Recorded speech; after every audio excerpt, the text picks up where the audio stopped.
हमने कहा दीन अलग है, दुनिया अलग है, चौधरी और सदर बताएंगे कि मस्जिद कैसे चलेगी। यहाँ मोहम्मद रसूलुल्लाह कहते हैं कि हम बताएंगे कि रसूलुल्लाह सल्लल्लाहु अलैहि वसल्लम का दीन कैसे चलेगा। अल्लाहु अकबर।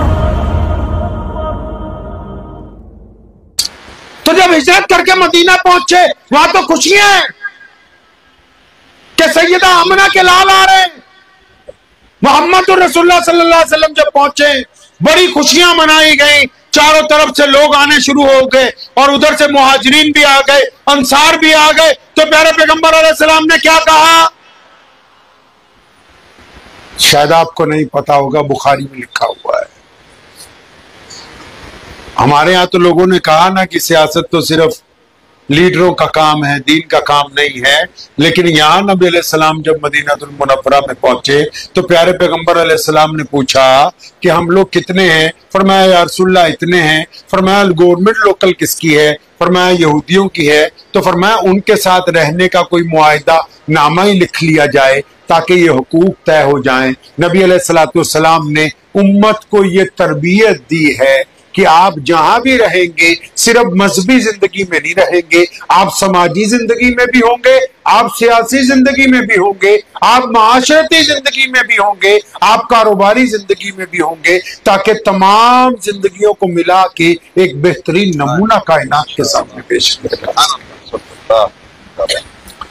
अब नबी अलैहिस्सलाम ने मुआहदानामा लिख लिया। उसके बाद क्या किया, मस्जिद नबी की तामीर जब शुरू होने लगी तो प्यारे पैगंबर अलैहिस्सलाम ने एक हैरत की बात की। नबी अलैहिस्सलाम ने जब मस्जिद नबी की चार दीवारी उठने शुरू हुई, नबी अलैहिस्सलाम खुद तामीर करवा रहे हैं, खुद पत्थर उठाते हैं। लेकिन इसके साथ ही नबी अलैहिस्सलाम ने अपने मुसल्ले से करीब तर एक चबूतरा बनवाना शुरू कर दिया। अब सहाबा पूछते हैं, या रसूलल्लाह ये चबूतरा किस काम के लिए है? ये इतनी बड़ी जगह किन लोगों के लिए आप रख रहे हैं? तो सुनो मुसलमानों, मेरे नबी अलैहिस्सलाम ने दुनिया का पहला यतीम खाना बनवाया, मेरे नबी अलैहिस्सलाम ने दुनिया के पहले मदरसे की बुनियाद रखी, मेरे नबी अलैहिस्सलाम ने दुनिया का पहला चैरिटी हाउस बनाया, मेरे नबी अलैहिस्सलाम ने दुनिया की पहली एनजीओ का स्थापना की है और उसका नाम क्या रखा, असहाबे सुफ़ा का चबूतरा। लोगों ने पूछा या रसूलुल्लाह सल्लल्लाहु अलैहि वसल्लम यहाँ पर क्या होगा? फरमाया यहाँ पर जो यतीम होंगे, जो मिस्कीन होंगे, जो अपाहिज होंगे, जो अंधे होंगे, जो भूखे होंगे, जो प्यासे होंगे, जो बगैर कपड़ों के आएंगे, फरमाया मेरे सहाबा ये उन लोगों के लिए है जो मेरी इश्क और मोहब्बत में चल के मदीना तक आएंगे। जो बेसहारा होंगे मैं उनको यहाँ पर रखूंगा, खुद बाद में खाऊंगा, उनको पहले खाना खिलाया करूंगा। यानी नबी अलैहिस्सलाम ने कायनात की पहली एनजीओ की स्थापना कर दी मस्जिद नबी में कि हम गरीबों की मदद करेंगे, हम भूखों को खाना खिलाएंगे, हम अपाहिजों के साथ में उनकी बैसाखी बनकर खड़े हो जाएंगे, हम मजलूमों की मदद करेंगे, हम जिनके छत सिर पर छत नहीं होगी हम उनको छत देंगे। आप भी बताओ खूबसूरत मस्जिदों के मालिक हो, क्या तुम्हारी मस्जिद में भी कोई ऐसा यतीम खाना मौजूद है? आप भी बताओ जरा एयर कंडीशनर मस्जिदों वालों कि आपकी मस्जिद में भी असहाबे सुफ़ा का कोई चबूतरा तो छोड़ो, रजिस्टर ही लगा हुआ हो जिसमें लिखा हो कि इस मस्जिद के दाएं बाएं इतने यतीम रहते हैं, इतने मिस्कीन रहते हैं, इतनी बेवाएं रहती हैं, इतने मोहताज रहते हैं, इतने कर्जदार रहते हैं। बताओ तो सही गुजरात के मुसलमानों, क्या तुम्हारी मस्जिद में भी कोई ऐसा असहाबे सुफ़ा का चबूतरा मौजूद है? पैगंबर सल्लल्लाहु अलैहि वसल्लम ने कहा, हमने कहा दीन अलग है, दुनिया अलग है, चौधरी और सदर बताएंगे कि मस्जिद कैसे चलेगी। यहाँ मोहम्मद रसूलुल्लाह कहते हैं कि हम बताएंगे कि रसूलुल्लाह सल्लल्लाहु अलैहि वसल्लम का दीन कैसे चलेगा। हमने कहा कि हम तो सबसे ज्यादा ज़कात बांटने वाले हैं, और कुछ मौलवियों ने भी कहा ज़कात दोगे बहुत ज्यादा सवाब मिलेगा। अरे दोगे किस तरह जिसका सवाब तुम्हें मिल जाए? वो किस अंदाज से दोगे?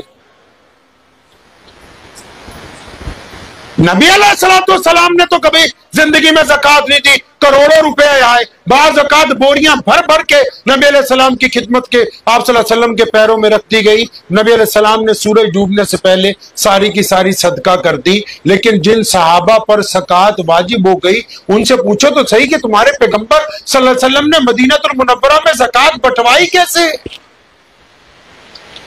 दी कैसे है वहां पर ज़कात? अब पता लगा कि सैयदना अबू बकर सिद्दीक की ड्यूटी लगाई रसूलुल्लाह सल्लल्लाहु अलैहि वसल्लम ने। किस बात की ड्यूटी लगाई? कि अबू बकर जाओ ज़कात इकट्ठी करो। या रसूलुल्लाह इकट्ठी तो करनी है, करनी क्या है? फरमाया इकट्ठी करके मस्जिद में लाओ। कहां लेके आओ? मस्जिद में। बाज़ हजरात, कुछ हजरात इस गुफ्तगू को जब सुनते हैं वो सोचते हैं शायद मदरसे वालों की मुआफकत में ये बात नहीं। मदारिस अपनी जगह चलते रहेंगे, लेकिन इस्लाम में जो सुन्नत तरीका है उसको तो अपनी जगह कायम रखना पड़ेगा। सैयदना अबू बकर सिद्दीक को कहा ज़कात इकट्ठी करो। कहां लानी है? फरमाया मस्जिद में। मस्जिद में क्या करेंगे ज़कात का? हुक्म हुआ कि जो मस्जिद के पड़ोस में गरीब है पहले उनको देखेंगे ना। जो मस्जिद के दाएं बाएं गरीब है पहले उनको देखेंगे। जो कराबतदारी में पहले गरीब है उनको देखेंगे। सच सच बताओ, क्या इस सूबे में कोई गरीब ही नहीं है, कोई मिस्कीन ही नहीं है? मैं मानता हूं पूरी दुनिया को देते रहिए, अल्लाह आपको खूब दे, लेकिन जो आपके कुर्बो जवाहर में रहते हैं उनकी खबरगिरी कौन करेगा? ये 5000 किलोमीटर पे सदका देने वालों, जो तुम्हारे करीब में तुम्हारे भाई बहन मोहताज है, उनकी खबरगिरी कौन करेगा? कुछ लोग इसलिए ये मसला नहीं बताते, हमारा चंदा कैसा होगा? जो किस्मत में लिखा है वो आता रहेगा, मदारिस बंद होने वाले नहीं। लेकिन तुम बताओ मुसलमानों कि अपने पड़ोस के गरीबों का, चाहे वो मुसलमान है या गैर मुस्लिम है, तुम बताओ मुसलमानों कि तुम्हारे खानदान में जो गरीब है, तुम्हारे भाई बहनों में जो गरीब है, तुम्हारे आमने सामने जो गरीब है, जिनको 2 वक्त की रोटी मैसर नहीं, जो सफेद कपड़ों की वजह से अपना हाथ नहीं फैलाते, क्या कभी सुन्नत के मुताबिक उनकी खबरगिरी भी की है या नहीं? क्या कभी उनको भी पूछा है कि नहीं पूछा है? या 8000, 10,000, 15,000 का मौलवी रख के बस दीन की खाना पूरी कर रहे हैं कि इसके अलावा यह भी पूछा है कि उस इमाम मस्जिद की भी कोई जरूरत है कि नहीं है? क्या अपने गांव की उस बेवा को कभी पूछा है कि जिसको पता है तुम्हें कि मोहताजी में जिंदगी गुजारती है, कि हम छुप के जाएं और रात के किसी पैर एक लिफाफा भर के पैसों का इसके घर में फेंक दें ताकि इसकी इज्जत भी महफूज रहे, हमारा रब भी हमसे राजी हो जाए? नहीं नहीं बोले, जब तक जलसे में सदर साहब का ऐलान नहीं हो जाता कि मियां साहब ने 10 लाख रुपए 5 लाख रुपए दिए हैं, उस वक्त तक तो रोटी हजम होने वाली है। ये मोहम्मद और रसूलुल्लाह का दीन।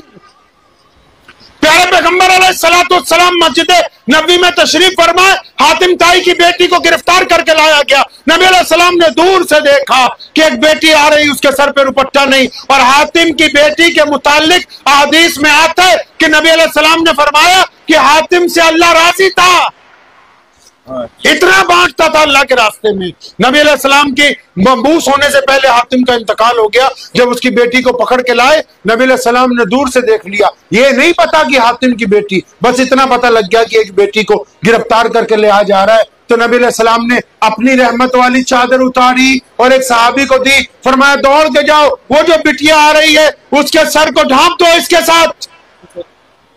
अब उस सहाबी ने अज़राए मोहब्बत, अज़राए अकीदत ये बात कही कि अगर ये चादर की बजाय मैं अपनी चादर दे दूं तो ये तो चादर आपकी ताहा यासीन वाली चादर, मुदस्सिर वाली चादर। तो नबी अलैहिस्सलाम नाराज हुए, फरमाया सुनो, आज तो ये बात कही, आइंदा मत कहना, बेटी सिर्फ बेटी होती है, चाहे वो अपनी हो या फिर किसी और की हो, इसलिए हमारी चादर से उस बेटी का सर ढांपा। और जब उसका सर ढांपा गया, वो रोने लगी, या रसूलुल्लाह सल्लल्लाहु अलैहि वसल्लम, मैं तो आपके पास आके कुछ सवाल करने वाली थी, लेकिन आपके इस अमल ने ये बता दिया कि आप जमीन के बादशाह बन के नहीं आए, आप दिलों के शहंशाह बनकर तशरीफ लेके आए।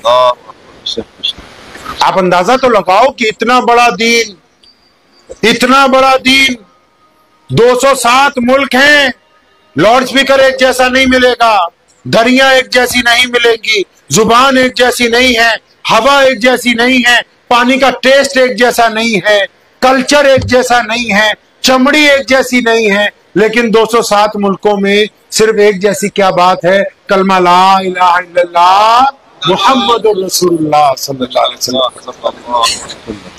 अब ये जो इतना बड़ा दीन है कायनात में, पहुंचा कैसे मेरे भाई? पहुंचा कैसे? कभी सोचा आपने? आपके ज़हन में है कभी ये बात की पहुंचा कैसे? नहीं है ना ज़हन। अगर नबी अलैहिस्सलाम को देखेंगे, तलाश करेंगे तो पता लगेगा कि पहुंचा कैसे। मुख्तसरन करता हूं, वक्त बहुत ज्यादा हो गया, कि नबी अलैहिस्सलाम ने हमको जो दीन अता फरमाया इसके दो हिस्से। कितने हिस्से हैं भाई? दो हिस्से। एक हिस्सा दीन का मकसद है, दूसरा दीन की जरूरियात। मकसद क्या है ये पता नहीं है, और जरूरतों में जो चीजें फर्ज हैं उनका इनकार कुफर है, लेकिन जरूरतें सारी पता है। जरूरतों में क्या क्या है? नमाज है, रोजा है, हज है, ज़कात है, दाढ़ी है, टोपी है, नेकी है, नहीं अनिल मुनकर है, सब कुछ जरूरियात में। और मकसद क्या है? अगर आपसे पूछे मकसद क्या है इस्लाम का, हमारे कोई गैर मुस्लिम भाई अगर वो हमसे कभी पूछे एक छोटा सा लफ्ज कि भाई हमको दीन का मतलब समझा दो, तो आप समझा सकते हैं? दो लफ्जों में आप दीन समझा सकते हैं? नहीं समझा सकते। उसकी वजह क्योंकि हमें खुद दीन का मकसद नहीं पता, जरूरियात पता है। ये पता है कि नमाज कैसे पढ़नी है, रोजा कैसे रखना है, हज कैसे करना है, सजदा कैसे करना है, रुकू कैसे करना है, ये पता है। इस्लाम का मकसद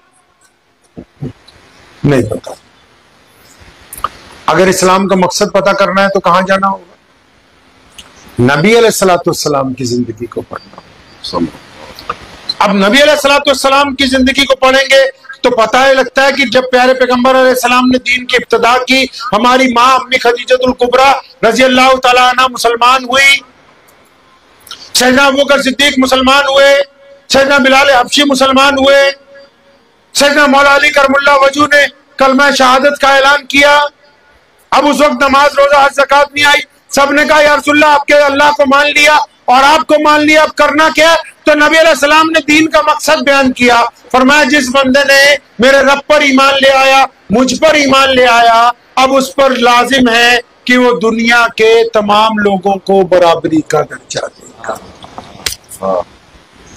इस्लाम का मकसद तो दो लफ्जों में कि एक अल्लाह और उसके रसूल की इताअत के साथ दुनिया के सभी लोगों को बराबरी का, अरे दुनिया के सभी लोगों को बराबरी का, ये उनको समझ नहीं आएगी जो कहते हैं पटेल पटेल क्या रिश्ता करेगा, पटनी पटनी के यहाँ, पठान पठान के यहाँ। उनकी समझ में आने वाली बात नहीं है। जो फिरका परस्त हैं दीन के, जो मजहब में गुंडागर्दी करते हैं, जिनको गुंडा गैर ही नजर आते हैं, खुद जो कर रहे हैं वो पता ही नहीं। नबी अलैहिस्सलाम ने अमलन कहा कि जो अल्लाह और उसके रसूल की इताअत करे वो दुनिया में बराबरी लेके आए, वो गोरे और काले एक साथ में खड़े हो, वो अमीर और गरीब एक साथ खड़े होंगे। आपने कभी मस्जिद को देखा नहीं? मस्जिद इसलिए नहीं बनवाई गई कि इसमें सिर्फ नमाज पढ़नी है, मस्जिद इसलिए बनाई कि जमात से नमाज पढ़नी है, और जमात इसलिए बनाई कि अमीर गरीब, गोरा काला, बड़ा छोटा एक ही सफ में खड़े होंगे। यही तो मस्जिद की खूबसूरती है। मुझे उम्मीद है कि आपको ये वीडियो पसंद आई होगी। अगर पसंद आई हो तो ये आप अपने दोस्तों के साथ शेयर करें और इस चैनल को सब्सक्राइब जरूर करें।